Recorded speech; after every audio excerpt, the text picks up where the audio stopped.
There are worlds so vast within the Imperium that the word home has lost its meaning. For most of humanity, it is not a sanctuary but a designation, a dwelling assigned by bureaucracy, measured in cubic meters, stamped with serial code, and forgotten by all but its inhabitants. The average Imperial citizen does not own their home. They are permitted to occupy it until death, reassignment, or judgment. Ownership, like comfort, belongs only to the noble and the dead. The Imperium of man shelters more than 1 million worlds, yet on each, the conditions of life are unified by misery. To live is to serve is to suffer, and to suffer is to endure in his name. The common dwelling reflects that creed. Its walls are thin, its air recycled, and its floor often dirt or metal. On hive worlds, an average family of 6 sleeps in a chamber smaller than a cargo hold. They call it a room, but it is a tomb that breathes. Every surface carries the weight of centuries. The ceilings drip with condensation from unseen pipes. The walls are coated in ash, soot, or the fungus of forgotten rain. The stench of industry fills the lungs of newborns before their first cry. The Emperor's name is etched into every doorway, not as decoration but as surveillance, his symbol watching even the smallest act. It is said that to live without faith in such a place is impossible, yet faith itself offers no warmth. There is no silence within the Imperium's homes. Machinery hums endlessly, a lullaby of labor and filtration. The sound is so constant that citizens panic when it ceases, for stillness means failure, and failure means death. The lights flicker with the rhythm of distant reactors. Sometimes the glow turns red, signaling a power shortage or devotional hour. The people kneel, whisper prayers, and continue breathing smoke. It is devotion by habit, not by hope. Furniture is a luxury beyond the dreams of most. A sleeping mat, a stool, perhaps a rusted table. These are the treasures of the working class. Food is consumed not for taste but function. Nutrient paste, grain dust, recycled protein. The air smells perpetually of rust, sweat, and the faint sweetness of decay. In the Imperium, rot is a familiar companion. Children learn to recognize it before they learn to write. Windows, when they exist, do not open. On hive worlds, they face only other walls. Other lives stacked endlessly in iron towers that scrape the sky. On agri worlds, homes are carved into soil, sheltered from storms that sweep across the plains. On forge worlds, the concept of a window is heresy. To look outside is to court distraction. A citizen's gaze belongs inward, to labor, to prayer, to duty. The stars belong to the Emperor, not to man. Most homes contain a small shrine, mandatory by decree. It is often a crude thing, a shelf of brass, a candle stub, a fragment of an imperial aquila. Families gather before it at dawn and dusk, offering what they can, a tear, a whisper, a ration crumb. The priesthood claims these gestures maintain the Emperor's gaze upon them. The truth is simpler. Without ritual, despair becomes visible, and despair is treason. Clean water is a luxury rationed by hierarchy. Purified droplets fall through rusted pipes for the devout, while the rest rely on reclaimed runoff or the condensation scraped from walls. Disease is constant yet unnoticed, an ambient suffering accepted as divine calibration. The ecclesiarchy teaches that illness refines the soul. Most believe it, for to reject that lesson is to question faith itself, and faith is survival. Electricity is never steady.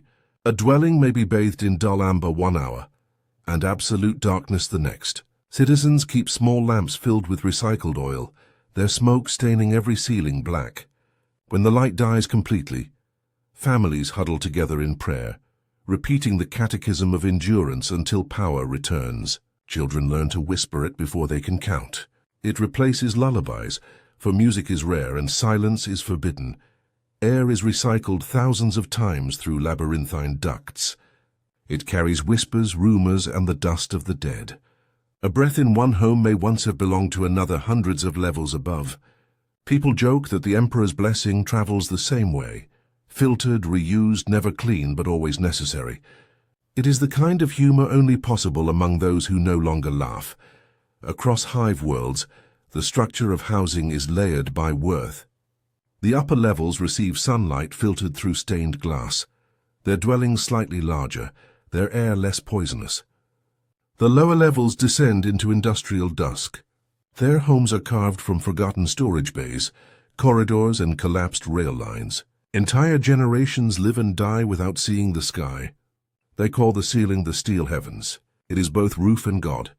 Family is more function than love. It is an arrangement of labor efficiency. Parents work shifts in manufactorums, children assist with repair, and the elderly are either revered as faithful or repurposed by decree. Birth is regulated by clerical permission. Infants unfit for labor are not mourned but logged, their names entered in ledgers beneath the word returned. Faith teaches that the emperor takes them first because he needs them most. Education, when provided, is catechism disguised as instruction. Children learn the imperial creed before they learn arithmetic. History is rewritten as devotion. Geography as hierarchy. Every fact points to loyalty. Every story ends in sacrifice. To question is to sin. To doubt is to vanish. Schools are not for enlightenment, but containment. Ignorance keeps peace better than walls.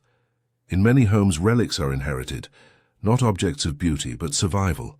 A working tool passed through generations, a canteen that still filters poison, a scrap of paper with a saint's name. These items hold more value than gold. They are proof that the past existed, that someone endured before. The Imperium has little room for legacy. Memory is a rebellion too quiet to punish.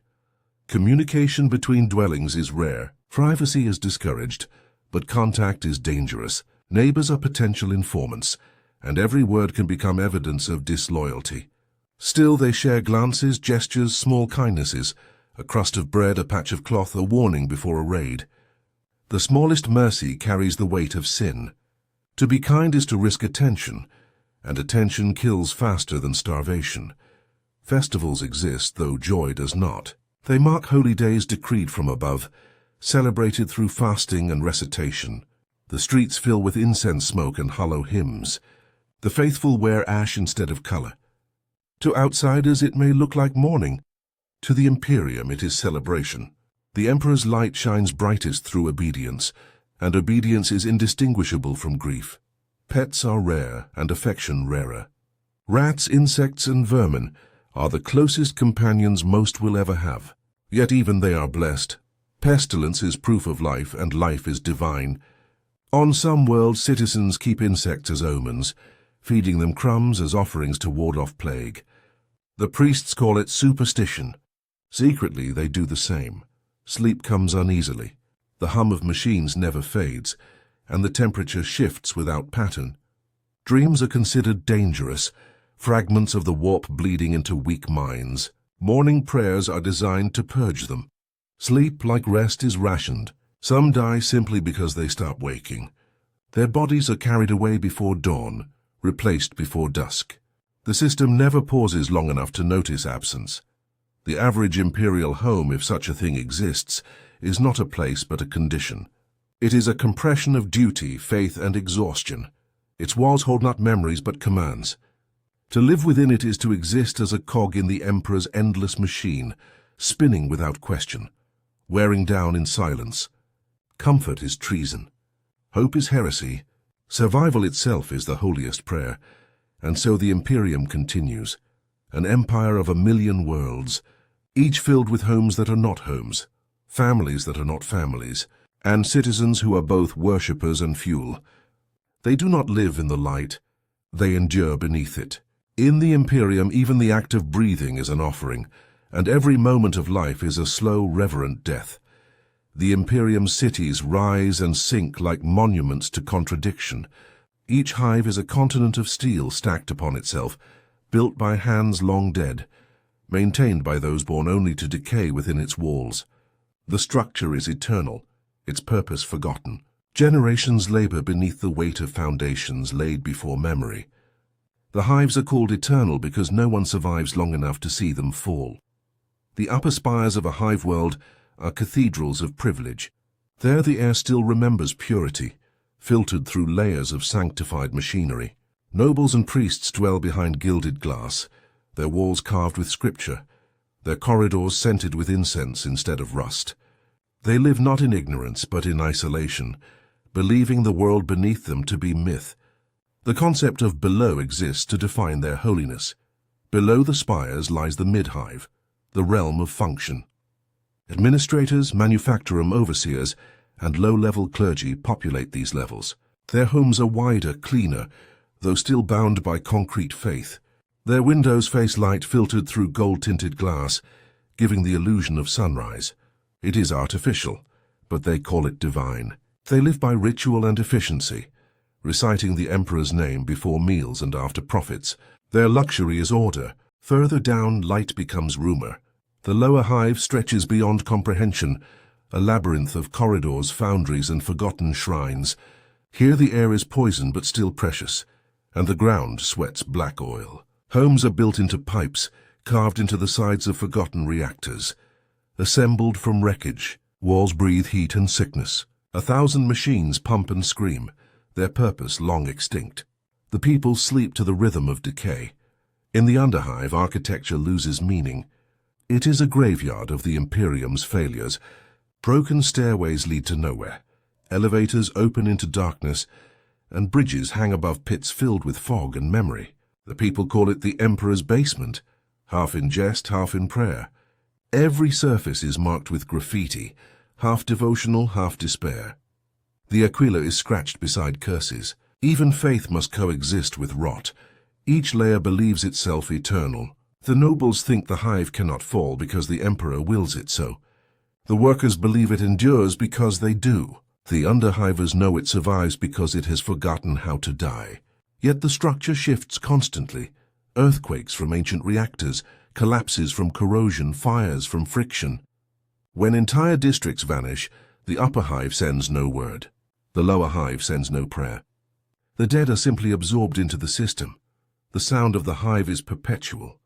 It is not noise, but life itself. The hum of machines, the hiss of vents, the chanting of prayers echo through walls and bones alike. The rhythm never ceases. It replaces heartbeat and thought. Those who hear silence break within hours. It is said that true silence exists only in death, and even then the emperor listens. In noble spires, homes are furnished with relics, tapestries, and heirlooms crafted before the age of apostasy. Each object is proof of lineage. Portraits of ancestors line the walls, painted with devotion and arrogance. Yet even there the fear remains, the knowledge that beneath them lies a mountain of filth and humanity, all alive, all suffering. To the nobles, it is not guilt but justification. They believe their wealth sanctifies the pain below. The contrast between light and darkness is sacred architecture. The higher one lives, the closer one is to God. The lower, the closer to sin. The ecclesiarchy enforces this theology through design, golden spires crowned with cathedrals, while the foundations remain unblessed. The structure itself preaches hierarchy. The walls whisper sermons. Poverty is not a flaw. It is worship measured in distance from heaven. Each layer has its own smell. The upper hive reeks of perfume and incense. The mid-hive smells of oil and paper. The lower hive breathes smoke, blood, and electricity. For those who climb from below, the scent of cleanliness is divine intoxication. Some never return, not because they are forbidden, but because their lungs forget how to breathe unfiltered air. To ascend is to die of purity. Transportation between levels is restricted. Elevators require sanction, stairways are guarded, and bridges are sealed by decree. The movement of people is as controlled as air or faith. Those born in the lower hive rarely see sunlight, while those above may live entire lives without glimpsing shadow. The hive enforces separation not through walls, but through permission. Inequality is devotion in architectural form. In rare moments, a worker might be promoted, granted a home one level higher for exemplary loyalty. It is celebrated as a miracle, though it merely replaces one cage with another. The difference between poverty and privilege in the Imperium is the distance between ceiling and sky. Both remain unreachable. Promotion is salvation through stagnation, proof that obedience rewards only endurance. On the lowest levels, the emperor's image fades. Shrines crumble, candles die, prayers turn to superstition. The underhivers pray to shadows, machine spirits, or hunger itself. They carve faces into walls, offering blood instead of incense. The ecclesiarchy calls it heresy. The people call it honesty. When survival is faith, blasphemy becomes mercy. There are no streets in the underhive, only arteries. They pulse with life, commerce, and decay. Vendors sell fungus bread, scrap tools, and recycled air. Homes line the paths like tumors. Built into other homes, endless recursion of desperation. The concept of neighborhood dissolves. Everyone is neighbor, everyone is threat. The hive's heart beats louder the lower you fall. It is not a city, but an organism feeding on its children. The hive's lights are ancient, flickering with memory. Some corridors are lit only by candles melted into walls, their wax streaking like tears. The people adapt. They navigate by sound, by scent, by faith. It is said that the Emperor's light cannot reach the depths, but even here they whisper his name. Faith does not illuminate. It preserves. In every layer. Architecture dictates belief. A home is not designed for comfort but compliance. Walls absorb prayer as insulation. Ceilings echo catechisms to remind the faithful of their place. The design of the hive is a hymn in stone, a gospel of containment. The citizen does not inhabit it. They are part of it. To question the structure is to question the Emperor's plan, and there are no architects without faith. The hive endures because it forgets. Memory would destroy it. Every layer buries the one before, and with it the sins of the Imperium. The people call it progress, though nothing moves. The structure grows heavier each century, compressing history into silence. It is not construction. It is sedimentation of obedience. The higher the hive rises, the deeper its grave descends.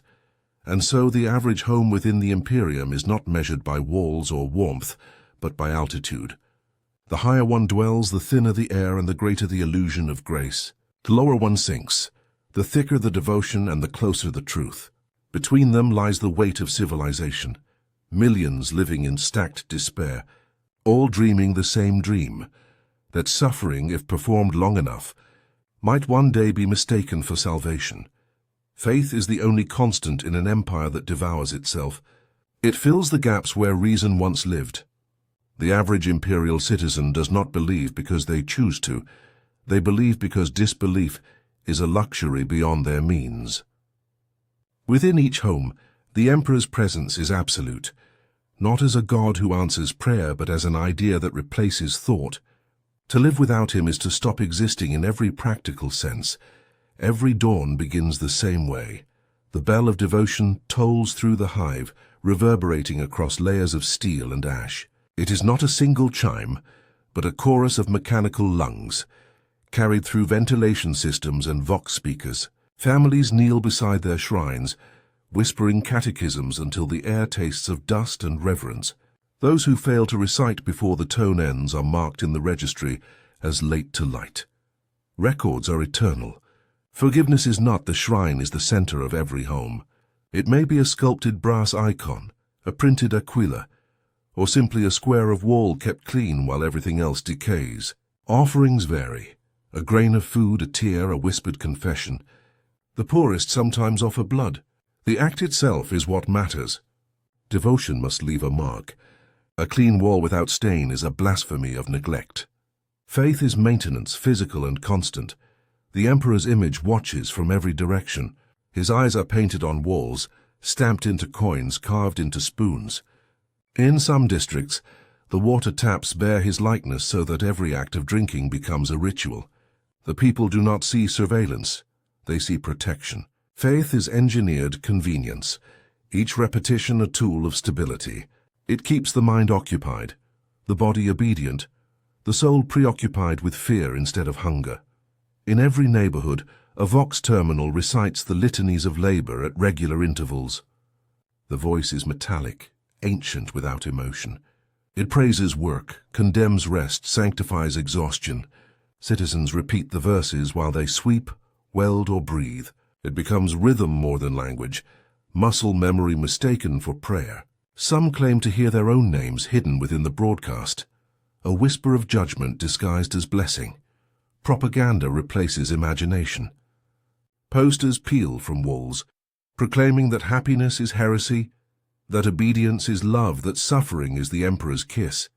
Children learn to read by tracing these slogans. Each image shows devotion as triumph. A worker smiling beneath chains, a soldier bleeding with pride. It is not persuasion. It is gravity. It drags every mind toward the same shape of thought. In time, it stops being seen at all, like wallpaper in a tomb. Festivals of faith are as regular as famine. Each month brings a holy day commemorating something no one remembers. The priests march through the streets swinging censers filled with industrial smoke, chanting hymns through loudspeakers. The people kneel in ash and whisper along. There is no joy, no music, only rhythm and heat. These celebrations remind the faithful that existence itself is a victory, that survival is divine proof. Food distribution follows scripture, not science. Each ration is blessed before being consumed. The poorest gather near the ecclesiarchy's gates, waiting for the bread of light, a nutrient paste stamped with the aquila.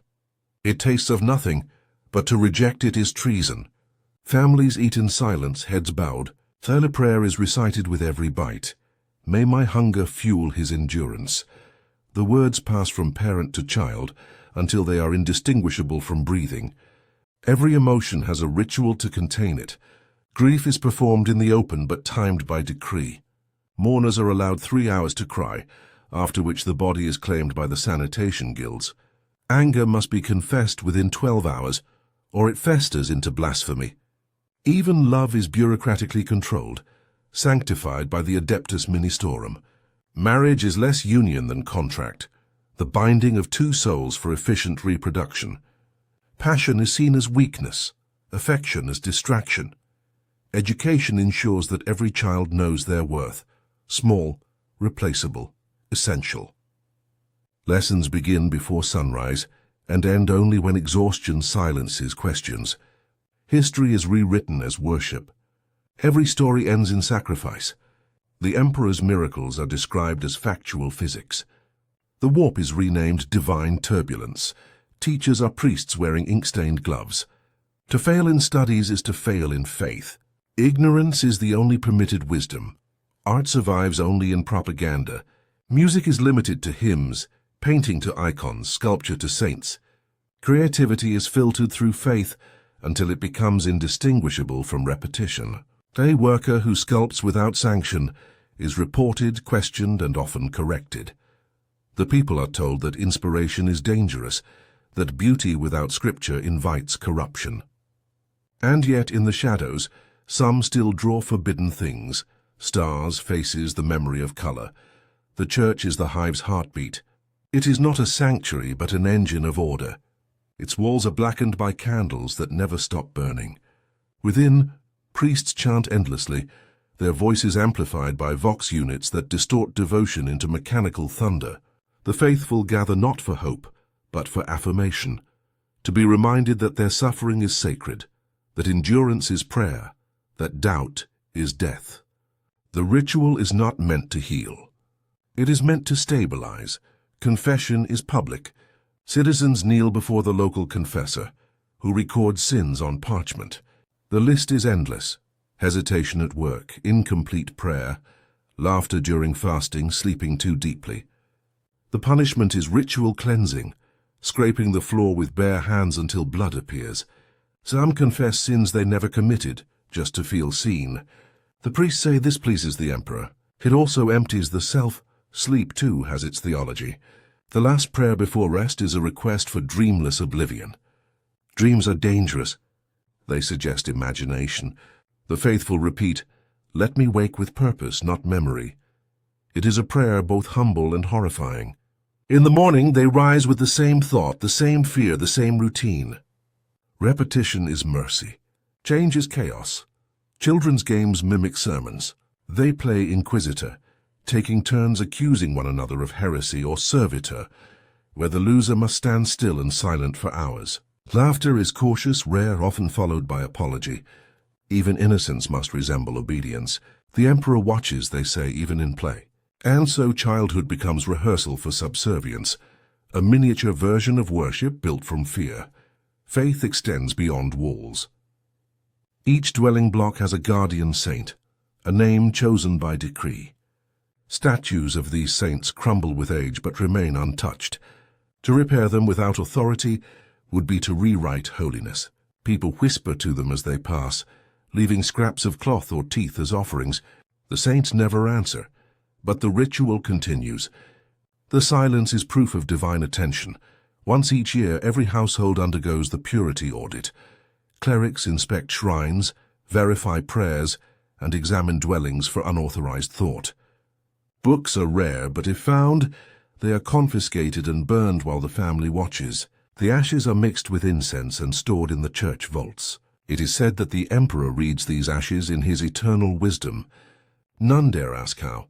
The machinery of faith is invisible because it is total. Every sound, every sight, every ritual reinforces obedience. The emperor's presence is not felt through miracles, but through absence. The people do not wait for his hand. They fear its withdrawal. Faith becomes habit.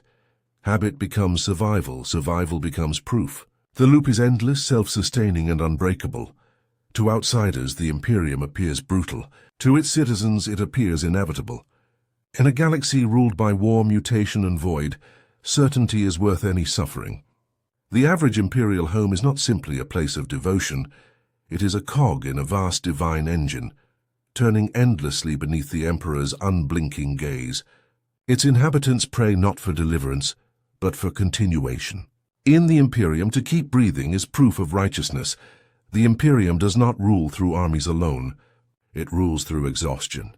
The citizen obeys not because they are watched, but because they no longer remember what it means to act otherwise. Authority seeps into breath, into posture, into the rhythm of existence. In the home, obedience is as common as air, invisible yet suffocating. It does not punish rebellion. It erases the idea that rebellion could exist. Every dwelling contains a vox node, linked to the local administratum hub. It plays sermons, schedules, and directives. The voice is monotone, neither male nor female, eternal and familiar. It announces curfew hours, food quotas, and faith reminders. It never stops. The silence between its words feels like absence of air. Children grow up hearing it before they hear their parents' names. The voice is the only sound that never lies. Walls are thin and listening. Some are fitted with auspex sensors that register unauthorized speech. Others carry built-in prayer recorders that replay hymns in endless loops. The people have adapted. They whisper only facts, and even those they repeat in devotional cadence. It is not deceit. It is ritual. Words without rhythm are considered dangerous. The tongue must speak in pattern, or it may reveal something human. Neighbors are both lifeline and threat. Each family is assigned a devotional partner, a neighboring household responsible for verifying mutual piety. If one fails to attend prayer, the other must report it. This system is ancient, perfected over centuries. It transforms friendship into surveillance, kindness into caution. Some form genuine bonds, though they are indistinguishable from duty. The Emperor, they say, invented love as a test of loyalty. The Inquisition is rarely seen, but its shadow defines every interaction. Rumors of their visits spread like disease. A word misplaced, a phrase misunderstood, a silence too long. All can be interpreted as heresy. The result is preemptive confession. Citizens accuse themselves to preclude suspicion. The act of guilt becomes performance. The Inquisition never needs to knock. The door is already open. Letters, when permitted, pass through the administratum's sensorium. Every message is read, copied, and stored. Handwriting itself is analyzed for signs of instability. A curve too expressive is labeled as spiritual indulgence. The punishment is correction, a word that covers everything from re-education to silence. And yet people continue writing, because writing proves they exist. Even the condemned crave record. Punishment in the Imperium is rarely physical. Pain leaves scars, and scars breed memory. The state prefers erasure. Those found guilty of disloyalty simply vanish. Their homes are reassigned, their names deleted from the local archives. The neighbors forget by decree, and forgetting becomes civic virtue. To remember the missing is to invite their fate. It is the quietest genocide imaginable, the removal of existence through obedience. Children learn to report before they learn to read. Schools teach the catechism of vigilance. To watch is to serve. Each classroom holds a replica of the inquisitorial seal, reminding them that purity begins in awareness. The child who identifies a heretic is praised publicly, their family rewarded with extra rations. This cycle produces virtue through betrayal, unity through paranoia. It is faith as geometry, every angle sharp, every shadow measured. The Mechanicus contributes to order through technology disguised as miracle. Some hives employ devotion engines, vox machines that detect emotional fluctuation. If a voice wavers during prayer, the machine records deviation. The priests call it soul auditing. Citizens accept it as proof of divine intimacy, the emperor listening to their hearts. None consider that he might be deaf. Faith has no room for irony. Private thought is a concept without translation. The ecclesiarchy teaches that the mind is a vessel for his light, not one's own. Doubt is not error but contamination, to be purged through repetition. Meditation is forbidden.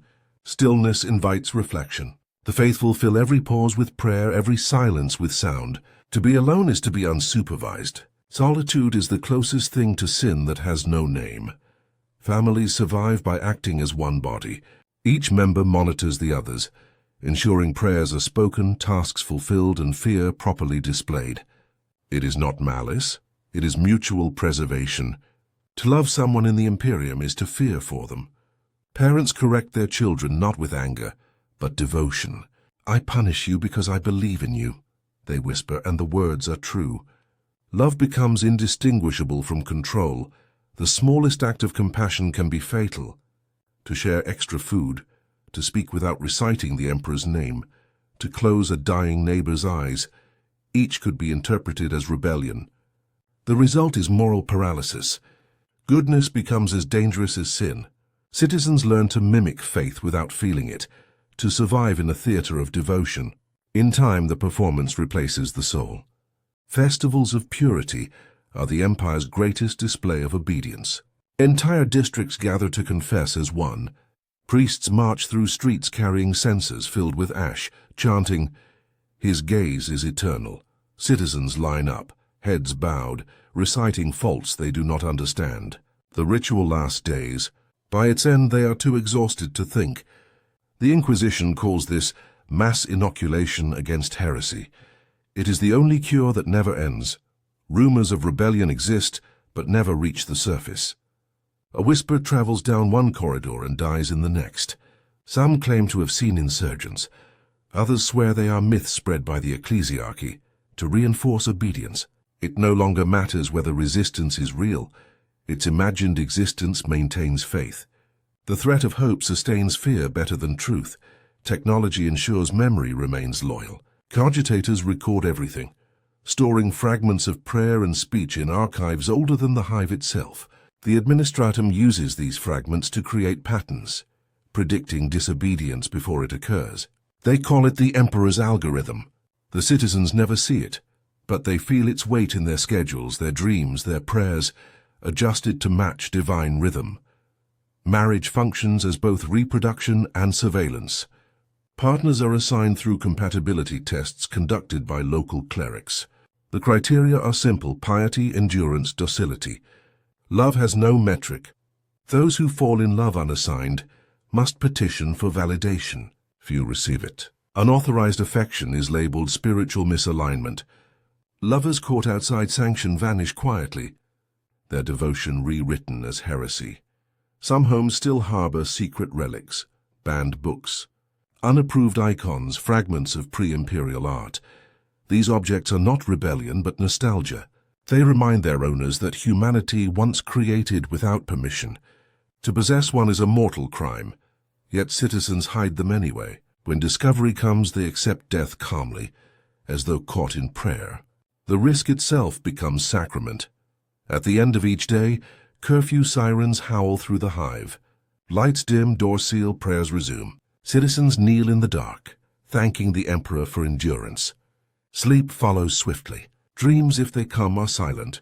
The system renews itself through exhaustion. Each sunrise wipes memory clean. Each sunset restores obedience. The Imperium does not demand happiness, only repetition, and so obedience endures, not through force but through familiarity. To disobey would require imagination, and imagination is the one thing the Imperium has successfully exterminated. The citizens' faith is mechanical, self-regulating, perfected through generations of fear. The Emperor's will does not need enforcement. It sustains itself through the momentum of history. In the Imperium, obedience is not a choice. It is the atmosphere. For most within the Imperium, peace exists only as rumor. It is whispered in hymns painted on murals promised by priests, but never felt. The average citizen's life begins with prayer and ends with prayer, and between those moments lies the same devotion repeated endlessly. Yet in their repetition, they find something resembling comfort. Habit becomes mercy. Routine becomes the Emperor's final gift to those who have forgotten choice. Death is the closest thing to freedom a citizen will ever know. It is not feared but anticipated, approached with the same reverence as sunrise. When a worker dies at their station, their body is carried not to rest but to the reclamation vaults. Flesh becomes nutrient paste, bone becomes ash, ash becomes incense. Nothing is wasted. In this way, even in death, the Imperium ensures service continues. It is not immortality but efficiency mistaken for sanctity. Funerals are communal, not personal. The family kneels beside the corpse as priests chant through mechanical amplifiers. There are no tears. Tears are selfish. The ceremony lasts minutes. The body is tagged, documented, and processed. The priests declare that the soul has returned to the Emperor's light. The phrase is comforting precisely because no one understands it. In ignorance lies serenity. The dead do not leave homes empty. Their rooms are reassigned within hours, their possessions redistributed. A shrine candle may continue burning long after the name it commemorates is erased. In time, that candle becomes a relic itself, nameless but still sacred. The Imperium measures piety not by memory, but by endurance. To forget is to forgive, and to forgive is divine. Dreams of better lives still exist, though they are carefully managed. The ecclesiarchy preaches of the eternal dawn, a mythical era when all faithful souls will awaken in the Emperor's paradise. It is described as a world without decay, without work, without thought. Most citizens imagine it as the only kind of heaven they can understand, endless obedience without pain. For a people raised in servitude, salvation must resemble labor or it feels false. Old age is rare, but when it occurs, it becomes ritual. The elderly are regarded as holy not for wisdom, but for endurance. Their skin bears the marks of devotion, scars from kneeling, burns from candle wax, lungs blackened by incense and dust. Children touch their hands to receive blessings of survival. The old tell stories not of joy, but of continuation, how they lived through shortages, plagues, or purges by obeying quietly. History becomes instruction, not memory. Illness is both punishment and reward. The priests call it the Emperor's whisper, a test of purity and acceptance. The sick are tended only if their work is deemed essential. Otherwise, they are taken to the hospice shrines where they are left among candles to pray until death. Families do not protest. Protest is heresy. Those who recover are said to have been reborn through pain. Those who die are simply recorded as redeemed. Hope survives only in distortion. Some families tell children that the Emperor watches their dreams, turning nightmares into visions. Others believe the storms outside the hive carry the voices of saints. These myths are harmless, tolerated by the clergy because they reinforce structure. Even false hope is useful when real hope has been outlawed. The mind craves stories, and the Imperium provides endless parables of endurance. In some homes, forbidden relics of comfort still exist. A smuggled song from before the age of strife, a scrap of cloth dyed in color, a crude drawing of the sky. Such items are kept hidden beneath floor panels or inside shrine boxes, brought out only when all lights are extinguished. The sight of color or the sound of melody can bring tears. These are not acts of rebellion, but of memory. They prove that before faith became law, humanity still dreamed. Rest is the closest thing to grace. The Emperor's name is spoken before sleep, sealing consciousness in obedience. The body curls on mats or cold floors, and the hum of machines becomes lullaby. Some whisper prayers for dreamless slumber, others hope to see light in their dreams. Not the Emperor's radiance, but something smaller, human, and unreachable. If death comes during rest, it is considered blessing. Dying awake is dying aware. Among the lower hive there are legends of ghosts, not of heretics or saints, but of ordinary workers who refuse to leave. It is said they walk the ducts at night, whispering forgotten songs, their presence causing machines to falter for a moment. The priests deny them, calling them warp echoes, but the people still leave crumbs or scraps near the vents. Even superstition becomes prayer when all else is forbidden. Children ask their parents what lies beyond the hive, and the answer never changes: light and duty. No one lies. They simply repeat what they know. The stars are myths, the sky a rumor. For those who live and die in darkness, imagination becomes an act of rebellion. To dream of open air is to commit silent heresy. Yet sometimes an old worker will whisper of a blue sky remembered from a story, a color without translation. The child nods and forgets. Forgetting is mercy. Love, when it appears, hides behind the language of devotion. A mother's care becomes prayer. A partner's loyalty becomes service. To say "I love you" is to risk attention. Instead, people say the Emperor protects, and in those words affection disguises itself as faith. In a world where every word is measured, the only safe expression of love is obedience. The Emperor, they say, understands all hearts. That is why he never answers. As the years pass, faith no longer feels like belief. It becomes sensation, the weight of the shrine's shadow, the texture of ash on the skin, the rhythm of the daily litany. The citizen does not wonder if the Emperor lives. They wonder if he sleeps. And in that uncertainty lies the final comfort, the idea that even the divine is tired, and that endurance is shared between God and subject alike. Occasionally, a worker looks into the distance, toward the reactor light mimicking sunrise, and feels something, not joy, not sorrow, but awareness. For a heartbeat, they imagine what silence might sound like, what freedom might taste like, what it would mean to live without instruction. The thought dies quickly. Survival requires forgetting, and forgetting requires faith. The mind retreats, the prayer resumes, the machine continues. Each home bears the same ending: the final breath, the last whispered catechism, the extinguished candle. There is no distinction between life and ritual, between person and process. The Emperor's light remains indifferent yet eternal.